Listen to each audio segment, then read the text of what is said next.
अच्छा बेटा, आपके पास today we are going to do past paper questions of multiplication rule, यानी मल्टीप्लिकेशन की डायग्राम जो आपको दिखाई भी दे रही है. So these past paper questions we are going to complete it today. आपके पास बेटा देखो, they have said a bag contain 10 counters of which 8 are blue and 2 are white. So obviously चलें, सिर्फ समझाने के लिए मैं यहाँ पर आपके लिए बना रहा हूँ. यहाँ पर there are 8 blue balls counters and 2 are white. 2 are white. सही ना? ये जो मैंने ब्लैक से बनाया बेसिकली वो white है. ठीक है ना? तो आपके पास बेटा they're asking you 2 counters are taken at random. 2 counters, इसका मतलब कंबाइन इवेंट्स हैं, राइट? विदाउट रिप्लेसमेंट सवाल है. That is the most important thing that you need to read. Without replacement सवाल है, यानी एक बॉल, फर्स्ट बॉल अगर आपने पिक कर लिए तो आप वापस से उसको बैग में नहीं रख रहे. लेकिन लेट्स से अभी तो फर्स्ट बॉल पिक करने जा रहा हूं, तो फर्स्ट बॉल पिक करने जाऊंगा. What is the probability of getting blue ball? That is 8/10. And what is the probability of getting white ball? That is 2/10. 2/10 हो गया. दैट्स इट, फिल अप कर दिया. लेट्स से अगर मैं नोट के बेटा इस पॉइंट पर हूं, तो इसका मतलब मैंने एक ब्लू बॉल को पिक कर लिया है. ये देखो, मैंने एक ब्लू बॉल को पिक कर लिया. लेट्स से वो ये वाली ब्लू बॉल थी, मैंने पिक कर ली. विदाउट रिप्लेसमेंट क्वेश्चन है, वापस से बैग में नहीं रखा. Now if I am picking the ball, तो बेटा या तो ब्लू बॉल आ सकती है या व्हाइट बॉल आ सकती है. Now what is the probability of getting a blue ball?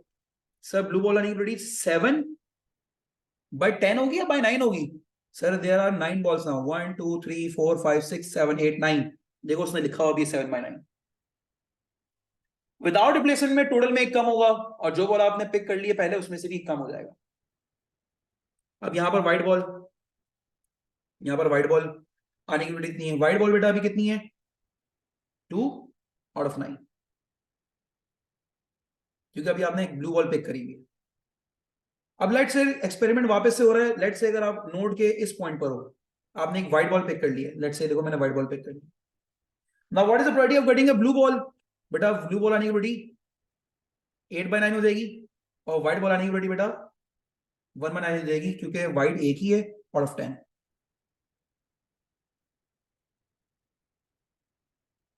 So these are your probabilities. जो आपने लिख ली है, पूरा एक्सपेरिमेंट हो गया, आपने फिलअप कर लिया. काम आसान हो जाएगा. काम किस तरह आसान हो जाएगा? Find as a fraction the probability that both counters are blue. देखो आपके पास टोटल कितने क्या क्या इवेंट आ रहे हैं? Blue blue, blue white, white blue and white white. देखो आपको पता चल रहा है, पहली ball blue, second ball blue, पहली ball blue, second ball white, first ball white, second ball blue, first ball white, second ball white. तो both should be blue counters. हमें इसकी वैल्यू चाहिए. तो बेटा अगर आपको दोनों ब्लू काउंटर्स की प्रोबेबिलिटी चाहिए, तो पहले ब्लू काउंटर की वैल्यू है 8/10 एंड सेकंड की बेटा 7/9. हम क्यों मल्टीप्लाई करा रहे हैं? You know this, multiplication free. एक तो पहली बात इस वजह से. दूसरी रीजन मैंने आपको बताया था कि एक वक्त में बेटा ये दोनों चीजें हो सकती हैं, दोनों ब्लू आ सकते हैं. तो 8 multiply by 7 divide by 90, it is going to be 28/45. ये मैं सिंप्लीफाइड करके बता रहा हूं आंसर, आप भी सिंप्लीफाइड फॉर्म करके लिखेंगे. One counter is blue and the other is white. इसमें कौन कौन से इवेंट मेरे अंदर मेरे मेरे फेवर में आ रहे हैं? एक काउंटर ब्लू हो, दूसरा व्हाइट हो. सर एक ब्लू एक व्हाइट, एक तो ये आ रहा है, एक ब्लू व्हाइट ये आ रहा है, एक ब्लू और व्हाइट ये भी आ रहा है. दोनों मेरे फेवर में है, blue white and white blue. तो बेटा दोनों की प्रोबेबिलिटीज मैं निकालूंगा. ब्लू व्हाइट की प्रोबेबिलिटी है बेटा हमारे पास 8/10 इंटू 2/9, और व्हाइट ब्लू की प्रोबेबिलिटी बेटा हमारे पास 2/10 इंटू 8/9. 16/90. 16/90 दोनों को बेटा मैं ऐड करूंगा. 16/90 plus 16/90 is going to be, तो बेटा 32 divide by 90 is going to be 16/45. आप कैंसिल आउट कर लेंगे, पेपर उनका सवाल है, कैंसिलेशन करके बेटा you are going to get the answer 16/45 is going to be your final answer here. ठीक है जी. अच्छा, अगर आप सिंप्लीफाइड फॉर्म में आंसर नहीं भी देते तो बेटा तब भी आंसर एक्सेप्टेबल है. That is not the case कि आंसर एक्सेप्टेबल नहीं होगा. आप यहाँ पर इसको 88 मतलब 7, अगर आप इसको 56/90 भी लिख देते तो कोई मसला वाली बात नहीं थी. हाँ, अगर मेंशन हो कि भाई आप सिंप्लीफाइड फॉर्म में आंसर दें तब तो बेटा आपको करना पड़ेगा. अगर नहीं मेंशन तो दैट्स नॉट अ प्रॉब्लम.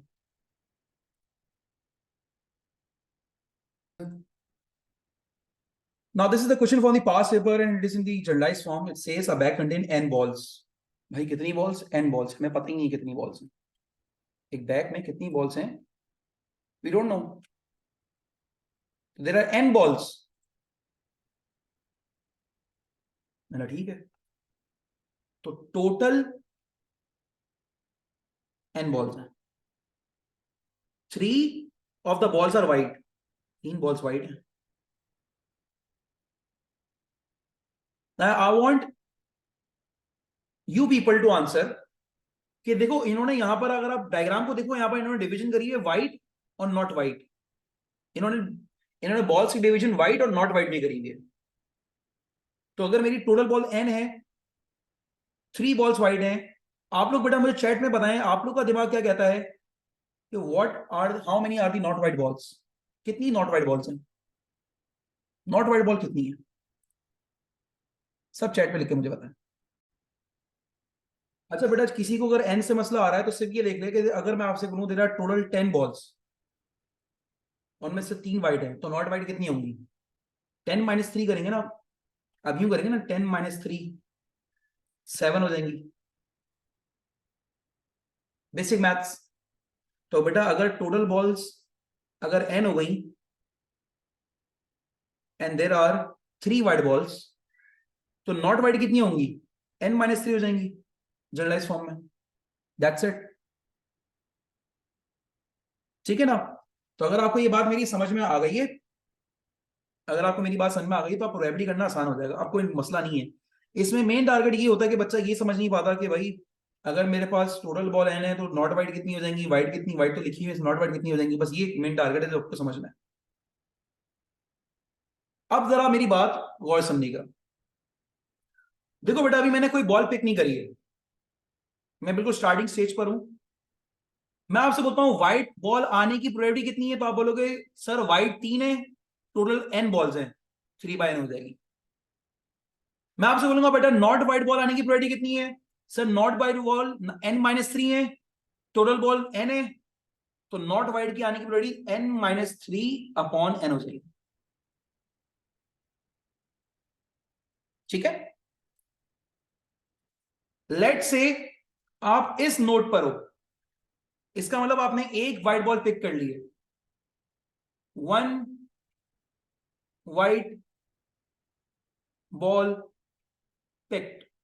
आप इस नोट पर हो, आपने एक व्हाइट बॉल पिक कर ली है. ठीक है.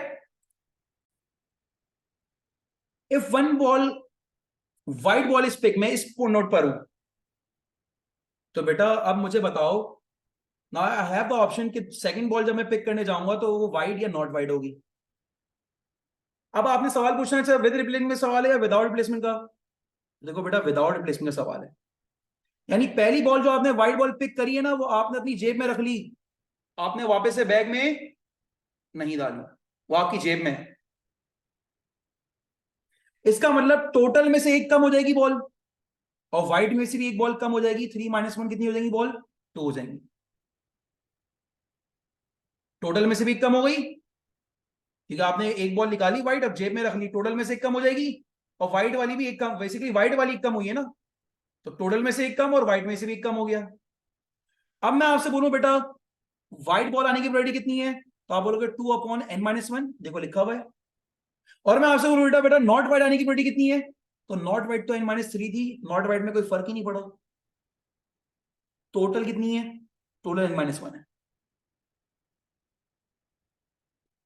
लेकिन बेटा अगर मैं नोट के इस पॉइंट पर हूं, इस पॉइंट पर नॉट व्हाइट, यानी इसका मतलब बेटा मैंने एक one not white ball pick कर लिए। अगर मैं नोट के इस पॉइंट पर हूं, इसका मतलब मैंने एक नॉट वाइट बॉल पिक कर ली है। वाइट, अब इसको छोड़ दो, ये पूरा एक्सपेरिमेंट हुआ ही नहीं, ऊपर वाले को छोड़ दो बिल्कुल, आपका एक्सपेरिमेंट यहां से हो रहा है। तो अब आप इधर आए तो आपने देखा एक नॉट वाइट बॉल आपने पिक कर ली है, और वो आपके हाथ में है। आपने क्या बैग में वापस डाली? नहीं, विदाउट प्लेसमेंट सवाल है, आपने जेब में डाल दी। तो बैग में कितनी बॉल बची?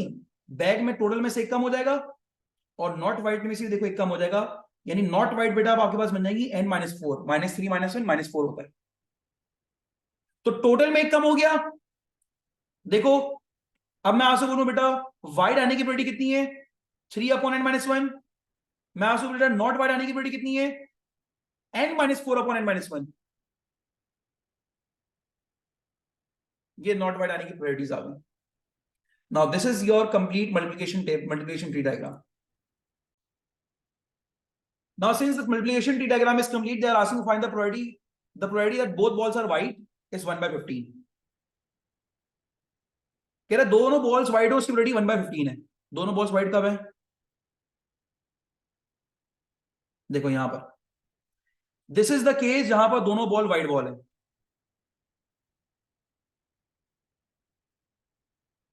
उसने बोला भाई दोनों बॉल्स व्हाइट बॉल होंगी, इसकी प्रोबेबिलिटी 1/15 है। मैंने यार चलो आपने मुझे बताया ना, मैं भी बताता हूं आपको, यानी प्रोबेबिलिटी बताता हूं आपको। दोनों बॉल्स व्हाइट होंगी, इस प्रोबेबिलिटी मैं भी निकाल के बताता हूं। 3/n मतलब 2/n-1। 2/n-1, 3/n, तेरे को दोनों को मल्टीप्लाई करा दिया। Very good Rami, excellent. Numerator multiply with numerator, denominator multiply with denominator, n into n-1, n square minus n हो जाएगा।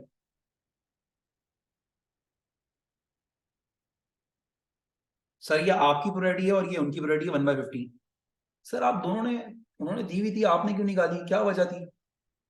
उसने बोला था show that n square minus n minus 90 equal to 0। Show करके दिखाओ ये इक्वेशन ला के दिखाओ ये वाली। भाई ये इक्वेशन ला के दिखानी है तो मेरे पास एक ही ऑप्शन है। अगर मुझे ये इक्वेशन ला के दिखानी है तो मेरे पास एक ही ऑप्शन है कि जो उन्होंने ऊपर हिंट दिया हुआ मैं उसी का इस्तेमाल करूं। मैंने उनके दिए हुए हिंट का इस्तेमाल करा, मैंने व्हाइट बॉल, दोनों व्हाइट बॉल की प्रोबेबिलिटी निकाली, और उनकी दोनों व्हाइट की प्रोबेबिलिटी को आपस में इक्वेट कर दिया। उनकी दोनों व्हाइट की प्रोबेबिलिटी कितनी है? 1/15। दोनों को आपस में इक्वेट करूंगा क्योंकि दोनों सेम एक्सपेरिमेंट की, दोनों व्हाइट बॉल की प्रोबेबिलिटीज हैं, सेम एक्सपेरिमेंट की। बेटा क्रॉस मल्टीप्लिकेशन करेंगे, 15 इंटू 6 90, और 1 into n square minus n square minus 9 हो जाएगा, n square minus n minus 90। देखो बेटा n square minus n minus 90 equal to 0। ये क्वेश्चन निकल कर आ गए। Now that we got this equation, find a value of n। कह रहे n की निकाल के दिखा दो। तो n की वैल्यू, ऐसी बात है n की वैल्यू के लिए कोई इक्वेशन होना जरूरी है? भाई पिछले पार्ट में इक्वेशन बनाकर तो दी है। देखो n square, middle term break कर रहा हूं, मिडिल टर्म किसमें ब्रेक कर रहा हूं? -10n plus 9n minus 90 equal to 0। n common लिया, n माइनस 10 हो गया, 9 कॉमन लिया, n माइनस 10 हो गया bracket. So you got n minus 10 n plus 9 equal to 0। Middle term ब्रेक करिए, आप क्वाड्रेटिक फॉर्मूला लगा दें, कोई मसला वाली बात नहीं है, लेकिन थोड़ा लंबा काम हो जाएगा क्वाड्रेटिक फॉर्मूला, इसलिए मैं। So eventually you got n minus 10 equal to 0, n plus 9 is equal to 0. You got the value of n which is 10 and which is -9. अब मुझे बताओ n क्या हमारे पास टोटल नंबर ऑफ बॉल को represent कर रहा था स्टार्टिंग ऑफ द क्वेश्चन में? तो कभी total number of balls negative में हो सकती हैं? नहीं सर, नेगेटिव में बॉल कैसे हो सकती हैं? तो सर हमारा सही आंसर क्या है? n equals to 10। Since n is total number of balls, so n cannot be negative.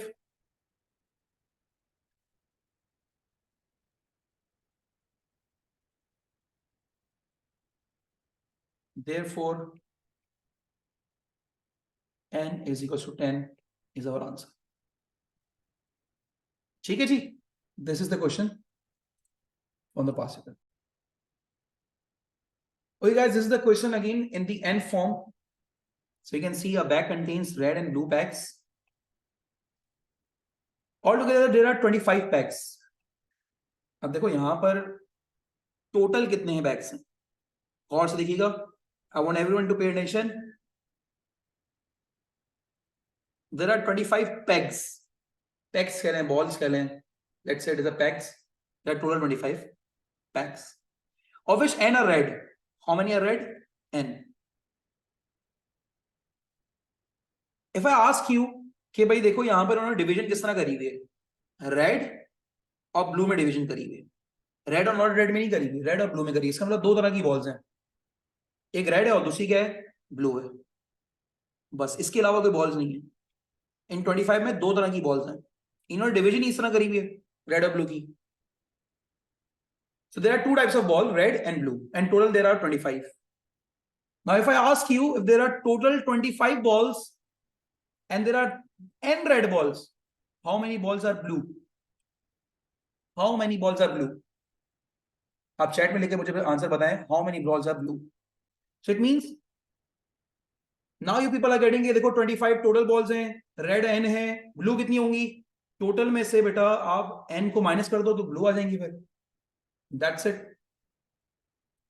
अगर आपको बेटा ये बात समझ में आ गई है तो let's find out the probability. Now हम मल्टीप्लिकेशन की डायग्राम को जरा फिलअप करते हैं।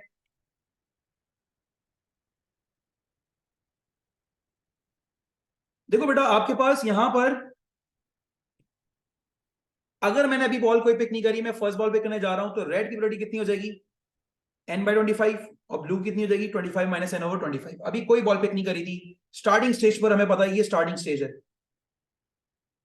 तो स्टार्टिंग स्टेज पर बेटा अभी कोई बॉल पिक नहीं करी है, रेड बॉल पिक करने की प्रोबेबिलिटी n/25 और ब्लू की 25 माइनस n/25 हो गई। अब मैं सेकंड बॉल पिक करने जा रहा हूं। अच्छा सर पहली कौन सी पिक करी है, लेट से बेटा मैं इस नोट पर हूं, इसका मतलब मैंने रेड बॉल पिक कर ली है, एक एक रेड बॉल पिक कर ली है, तो मैं इस नोट पर हूं, मैं देखो यहां पर लिख रहा हूं 1 रेड बॉल इज पिक्ड। तो अगर एक रेड बॉल पिक कर लिया तो टोटल में से भी कम हो जाएगा, देखो 25 माइनस 1 और रेड में से भी कम हो जाएगा। 25 माइनस 1 को तो बेटा मैं 24 लिख सकता हूं, और रेड को बेटा मैंने n-1 लिख दिया,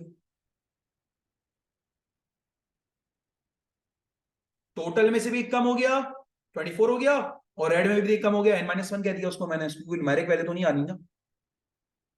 अच्छा सर ठीक है। अब जब मैंने एक रेड बॉल पिक कर लिया, अब ये देखो ये रेड बॉल पिक करने के बाद का केस है, मुझे बताओ रेड बॉल आने की प्रोबेबिलिटी कितनी होगी, n-1/24, देखो उन्होंने लिख कर दे दिया। ब्लू बॉल की प्रोबेबिलिटी कितनी होगी 25 माइनस n/24, देखो उन्होंने लिख के दे दिया। बट लेट से अगर बेटा मैं इस नोट पर हूं, यानी मैंने एक बॉल पिक कर ली है, 1 ब्लू बॉल इज पिक्ड,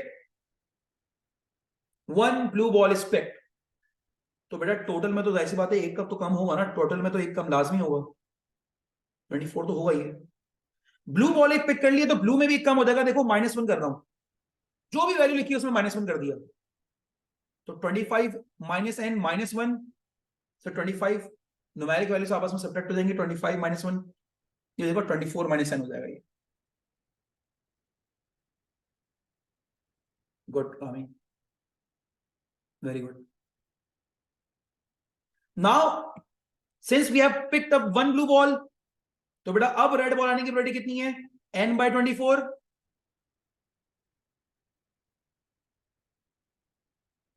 और बेटा ब्लू बॉल आने की प्रोबेबिलिटी कितनी है 24 माइनस n/24।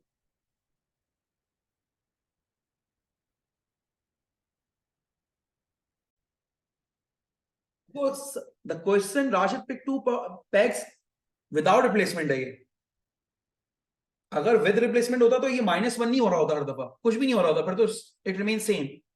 Since it is a without replacement question, जब भी बेटा मैं हर गेम से 1 माइनस करे आ रहा हूं, हर दफा हर केस में 1 माइनस करे आ रहा हूं।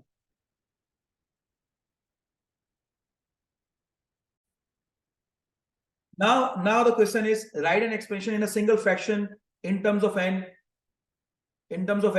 for the probability that Rashid pick a red peg then a blue pack in that order. पहले रेड चाहिए फिर ब्लू चाहिए. ये देखो, ये रेड रेड है, ये रेड ब्लू है, ये ब्लू रेड है, ये ब्लू ब्लू है. Red then blue, red then blue कौन सा है? यही है. पिक कर लिया मैंने. इसकी प्रायोरिटी क्या होगी बेटा? सब गौर से देखें, इसकी प्रायोरिटी किस तरह निकालेंगे हम लोग. ये देखो, red and then blue. n upon 25 multiply by 25 minus n upon 24. देखो मैं यहां पर लिख रहा हूं n upon 25 into 25 minus n upon 24. इसको सिंगल फ्रैक्शन में करना है. ये दो डिफरेंट फ्रैक्शंस है ना, कंबाइन करना है, मल्टीप्लाई कराना है. तो ये जो प्रोबेबिलिटी बेटा हमारे पास किसकी है, मैं लिख रहा हूं यहां पर रेड, पहली रेड उसके बाद ब्लू है. ब्लू रेड इसमें क्यों एक्सेप्ट नहीं कर रहा? क्योंकि उसने ऑर्डर बताया हुआ है, पहला रेड होना चाहिए, दूसरा ब्लू होना चाहिए. नाउ न्यूमरेटर मतलब numerator it becomes 25n minus n square. ये n बेटा 25 से भी मल्टीप्लाई होगा और n बेटा n से भी मल्टीप्लाई होगा, दोनों से मल्टीप्लाई होगा ना. और 25 into 24 is going to be 25 into 24 is going to be 600. ये बेटा हमारे पास पार्ट ए का आंसर आ गया सिंगल फ्रैक्शन में. दैट्स इट, और कोई काम नहीं करना इसमें.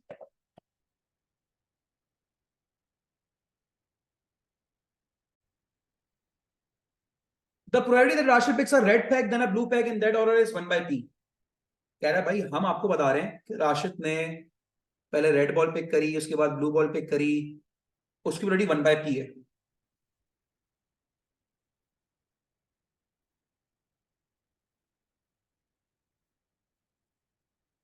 ये बता रहे हैं इसकी प्रोबेबिलिटी 1 by p है. मैंने अच्छा, मतलब हमारे पास तो 25n minus n square upon 600 आ रहा है. कह रहे हैं इस सवाल को जरा गौर समझना है. Given that the number of red pack n satisfies this equation, find p.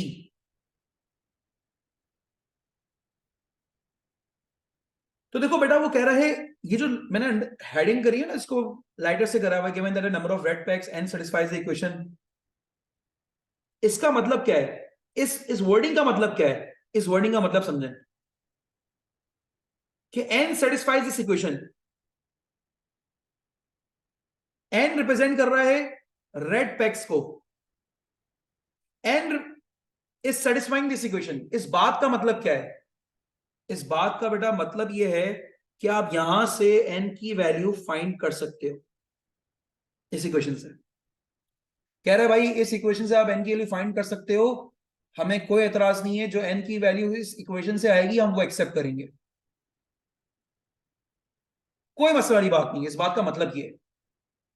हम लोग अच्छा भाई n is the number of red PACS, हमें रेड पैक्स की काउंट पता चल जाएगी इस इक्वेशन से. तो भाई मुबारक हो, उन्होंने एक इक्वेशन दे दी आपको, आप इस इक्वेशन से n की वैल्यू निकालो, आपको नंबर ऑफ रेड पैक्स पता चल जाएंगे. लेकिन सर कह रहे नहीं, मैं नहीं निकाल रहा. क्यों नहीं निकाल रहे सर? अभी क्यों नहीं निकाल रहे? मैं आपको समझाता हूं ये बात. मैं अभी क्यों नहीं निकाल रहा? क्योंकि नेक्स्ट पार्ट में उसने अलग से बोला हुआ है, तो ये काम मैं नेक्स्ट पार्ट में करूंगा. इस पार्ट में काम कर दिया तो मसला हो जाएगा. भाई अगर इस पार्ट में n की वैल्यू निकालनी होती है मुझे, अगर इस पार्ट में मुझे n की वैल्यू इक्वेशन से निकालनी होती तो नेक्स्ट पार्ट में वो देता ही नहीं आपको. तो इस पार्ट में ये इक्वेशन देने का मतलब क्या है, इस लाइन का मतलब क्या है? आओ मैं आपको समझाता हूं इस लाइन का मतलब क्या है. देखो बेटा हमें निकालनी है p की वैल्यू. हम पीछे भी इक्वेशन कर चुके हैं. देखो रेड और ब्लू की प्रोबेबिलिटी हमारी आ रही है 25 माइनस n स्क्वायर अपॉन 600, और उनकी आ रही है 1 अपॉन p. ठीक है, हमने दोनों को आपस में इक्वेट कर दिया, यहीं से p की वैल्यू आ सकती है. अब सर आप n की वैल्यू निकाल लेना यहां पर. जब आप n की वैल्यू यहां से निकाल लेंगे तो सर आप यहां पर n की वैल्यू पुट कर देगा. भाई this equation satisfies the n value. तो सर आप यहां से n की वैल्यू मिडिल नंबर करें, क्वाड्रेटिक फॉर्मूला लगाएं, यहां से n की वैल्यू मालूम करें, यहां पर रखेंगे, you will get the value of p. Part B में ये तो करना है, p की वैल्यू निकालनी है. तो p की वैल्यू निकालने के लिए सर उन्होंने आपको दिया हुआ है, हिंट दिया हुआ है. तो रेड और ब्लू की वैल्यू 1 अपॉन p है, और हमारे पास रेड और ब्लू की value 25n minus n square upon 600 है. मैंने दोनों को इक्वेट करा. सर इशू ये है कि आप यहां पर n की वैल्यू डालकर यहां पर निकाल रहे हैं. यहां से निकालें n की वैल्यू और यहाँ पर आप इनपुट दे दें, सर कोई इशू वाली बात नहीं है, यहां से एन की वैल्यू पिक निकालें, यहाँ पर इनपुट दे दें।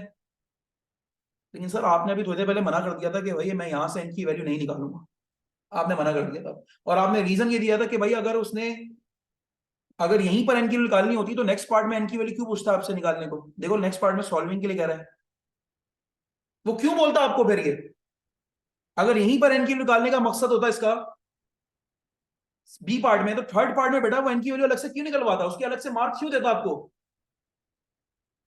इसका मतलब यहां पर एन की वैल्यू निकाले बगैर पी की वैल्यू निकालनी है, एन की वैल्यू निकाले बगैर पी की वैल्यू निकालनी है, और वो मैं कैसे निकाल रहा हूं जरा गौर से देखिए बेटा। मैंने 150 लेफ्ट हैंड साइड पे रहने दिया और -25 एन राइट हैंड साइड पे लिख दिया, और एन स्क्वायर भी राइट हैंड साइड पे लेकर गया, -n² हो गया। आप मुझे बताओ इस इक्वेशन से मैंने 25n -n² की वैल्यू निकाली विच इज 150, और बेटा इसमें जाकर मैंने रख दी, इसमें जाकर मैंने रख दी, देखो यहां पर मैंने इसकी जगह 150 रखा,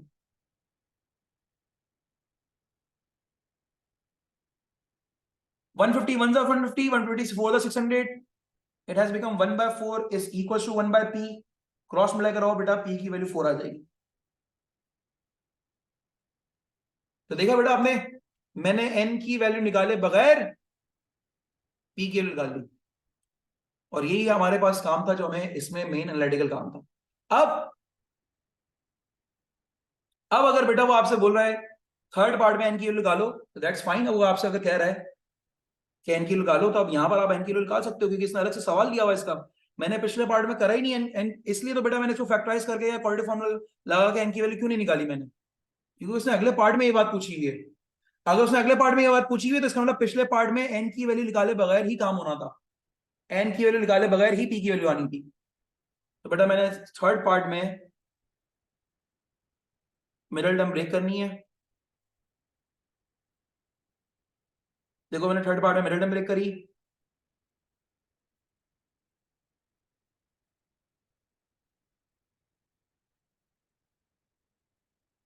I got the value of n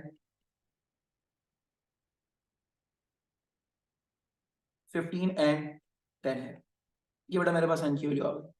once I got the value of n, तो किसी ने पूछा था सर अगर n दोनों पॉजिटिव आ जाए तो n तो देखो रेड पैक को रिप्रेजेंट कर रहा है ना, रेड पैक्स को, तो रेड पैक्स बेटा पॉजिटिव होती हैं, तो बोथ आंसर आर एक्सेप्टेबल, दोनों ही एक्सेप्ट करेंगे हम लोग, बोथ आर एक्सेप्टेबल, दोनों ही आंसर आपके एक्सेप्टेबल है, हम किसी को भी इग्नोर नहीं करेंगे, ठीक है, हम दोनों को एक्सेप्ट करेंगे। पार्ट फोर देखिएगा, given that at the start there are more blue packs than red packs, at the start जो था ना, मैं उसको पिक कर रहा हूं, देखो एट द स्टार्ट ही था ना हमारे पास, ये देखो मैंने एट द स्टार्ट को कॉपी कर लिया, एट द स्टार्ट को कॉपी कर रहा हूं, कह रहा है स्टार्टिंग में अगर मैं आपसे कहूं कि blue packs, there are more blue packs than red packs, blue packs ज्यादा है और रेड पैक्स कम है, ब्लू पैक्स ज्यादा है than red packs, blue packs are greater than red packs, blue packs more blue packs than red packs. तो अब मुझे बताओ n रिप्रेजेंट कर रहा है रेड पैक्स को, n की दो वैल्यूज हैं 15 एंड 10, मुझे बताओ n की वैल्यू कौन सी एक्सेप्ट करोगे पार्ट 4 के लिए, कौन सी वैल्यू रखोगे, n तो अब आ गया ना, अब यहां पर रख दो n की वैल्यू, मुझे बताओ यहां पर अगर n की वैल्यू मैं कौन सी रखूंगा कि हमारे पास ब्लू पैक ज्यादा होंगे रेड पैक से, excellent Ramin, yes, if you put n equals to 10,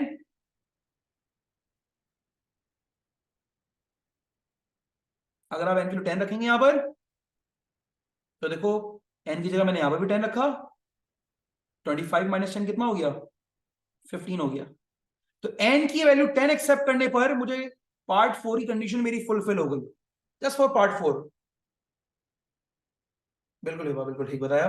तो देखो मैंने अब यहां पर n की वैल्यू जब 10 रखी, यानी n रिप्रेजेंट रेड पैक्स, तो देखो there are more blue packs than red packs, ये आंसर आ गया मेरा, ठीक है भाई, यानी बताने का मकसद है कि n की वैल्यू 10 आपने एक्सेप्ट कर ली पार्ट 4, जस्ट फॉर पार्ट 4 आपने n की वैल्यू 10 एक्सेप्ट कर ली। Find the probability Rashid pick 2 red packs, देखो मैं सवाल पर गया, 2 रेड पैक्स की प्रोबेबिलिटी कितनी है, n by 25 into n minus 1 upon 24.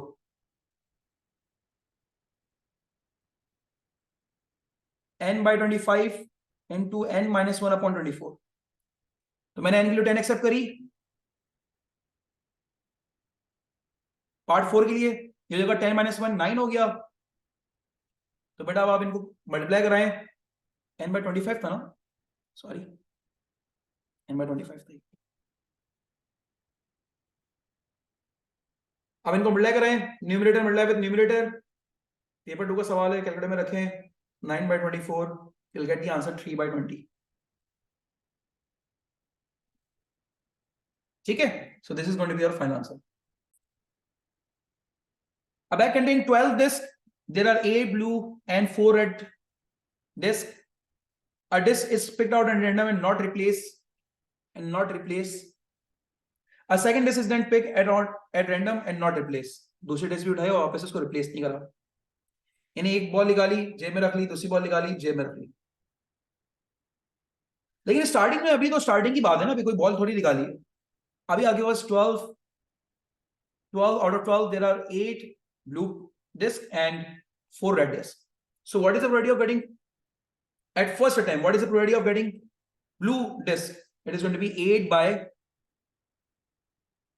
12 and red is going to be 4 by 12. ठीक है, now they are saying second disc आपने पिक करनी है। तो देखो, अगर मैं इस नोट पर हूं तो इसका मतलब बेटा मैंने एक ब्लू बॉल पिक कर लिया and this is not replace. अब मैं सेकंड बॉल पिक करने जा रहा हूं, सेकंड डिस्क पिक करने जा रहा हूं। तो सेकंड डिस्क पिक करने पर बेटा how many blue balls are there? There are 7 out of 11. How many red balls are there? Sir there are 4 out of 11. Total में से भी कम हो गया। अब देखो बेटा, मैंने यहां पर वापस से ब्लू बॉल पिक कर दी। अब मैं एक्सपेरिमेंट ऑब्वियसली वापस से रिपीट कर रहा हूं। मैंने यहां से यहां पर आया, मैंने एक रेड बॉल पिक कर ली। देखो, मैंने एक रेड बॉल यहां से पिक कर ली। अगर मैंने एक रेड बॉल पिक कर लिए, सेकंड बॉल रेड आए, इसकी वैल्यू कितनी है बेटा? रेड पे कोई फर्क नहीं पड़ा, इट इज 8 by 11। और देखो वेरीफाई कर रहा है, हमारा आंसर भी देखो 3 by 11 आएगा रेड के लिए। देखो वेरीफाई भी होगा। कंप्लीटेड डायग्राम, हमने कंप्लीट कर दी डायग्राम। अब देखो यहां पर स्पेशली बोल रहा है expressing each of your answer in its lowest fraction, lowest term में आपको आंसर देना है यहां पर। तो यहां पर लास्ट में ही सिंप्लीफाई करना। Calculator probability both this are red. तो बेटा 2 पार्ट ए के लिए दोनों रेड की प्रोबेबिलिटी हमें निकालनी है, which means this one, which means 4 by 12 into 3 by 11. So ये देखो, मैं इधर सिंप्लीफिकेशन कर रहा हूं। 4 1s are 4, 3s are 12, and then 3 1s are 3, 3 1s are 3. What is left over? 1 by 11. ठीक है ना? Okay, part B of the same question. At least one disc is blue. कम से कम एक डिस्क तो ब्लू हो। सवाल को और समझेगा, कम से कम एक डिस्क तो ब्लू हो। देखो हमारे पास 4 केसेस बन रहे हैं ना, blue blue, blue red, red blue.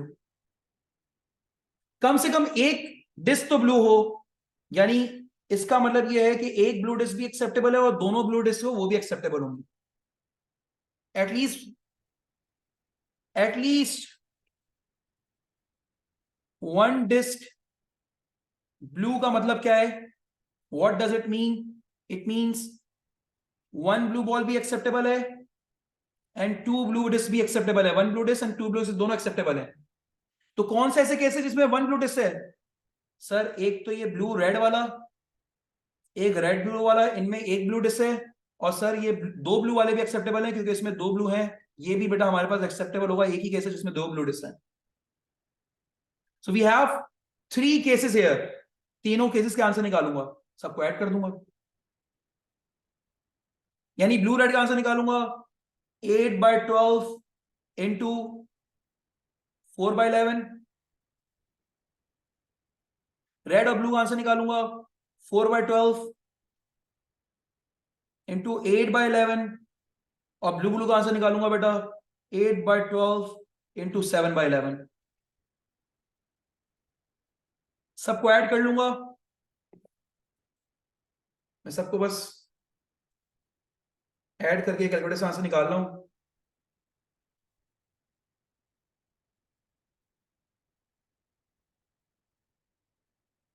It is going to be 10/11। 10/11 answer आ जाएगा। एक बच्चा मेरी क्लास में बहुत ऑब्वियसली शॉक था, उसने बोला सर आपने इतना लंबा काम करा। सर ये दोनों तीनों केसेस आपके फेवर में थे, तीनों केसेस इस पार्ट में। मैं हाँ सर आपने इतना लंबा काम करा, तीनों केसेस के आंसर निकाले, तीनों को ऐड करा। सर आप सिर्फ पता क्या करते, सर आप टोटल प्रोबेबिलिटी 1 होती है, टोटल प्रोबेबिलिटी में से रेड और रेड की प्रोबेबिलिटी माइनस करवा देते थे, जो कि पिछले पार्ट में उसने निकलवाई भी आपसे। यानी टोटल प्रोबेबिलिटी 1 होती है हमेशा। 1 में से रेड रेड की प्रोबेबिलिटी जो पिछले पार्ट में 1/11 मैंने निकाली हुई थी, माइनस करवाता। 1 माइनस 1/11 होता है बेटा 10/11। आप कैलकुलेटर से जाकर देख लें, 10/11 होता है। ये देखो इसकी सिंपल ये वर्किंग थी। तो अगर मैं 1 में से रेड रेड की प्रोबेबिलिटी माइनस करवा रहा हूं तो बाकी 3 की प्रोबेबिलिटी का सम आ जाएगा यहां पर 10/11। देखो ये भी 10/11 आ रहा है, ये भी 10/11। तो इट्स अप टू यू, आप इस तरह काम करना चाहें इस तरह कर लें, आप इस तरह करना चाहें इस तरह कर लें। Now for the last part, a third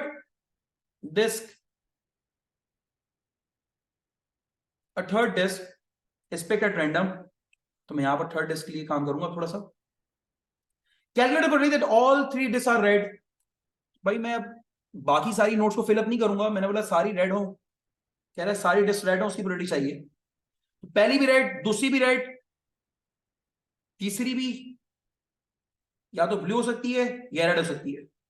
तो मैं सबके लिए काम नहीं कर रहा, मैं सिर्फ इसके लिए काम कर रहा हूं। देखो ये थर्ड डिस्क की बात कर रहे हैं हम लोग, थर्ड डिस्क। मैं सब में नोट्स नहीं बना रहा, सबकी नोट्स पे काम नहीं कर रहा। मैं इसके भी कर सकता था, इस पे भी निकालता। भाई इतना लंबा काम करने की जरूरत ही क्या है, मैं उसके वो हमारे फेवर में इवेंट ही नहीं है।